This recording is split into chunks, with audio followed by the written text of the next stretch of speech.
የነፍሴን ውሳኔ አንተው ታውቀዋለህ እንደምወድህም ውስጤን ታየዋለህ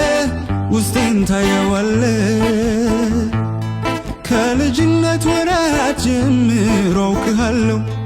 እንዳንተ ቸር ወዳጅ ወዴት አገኛለሁ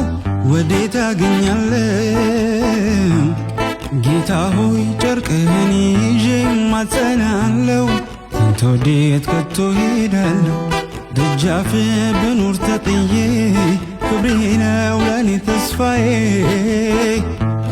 ጌታ ሆይ ጨርቅህን ይዤ እማጸናለሁ አንተ ወዴት ከቶ ሄዳለሁ ደጃፍ ብኖር ተጥዬ ክብሬ ነው ለኔ ተስፋዬ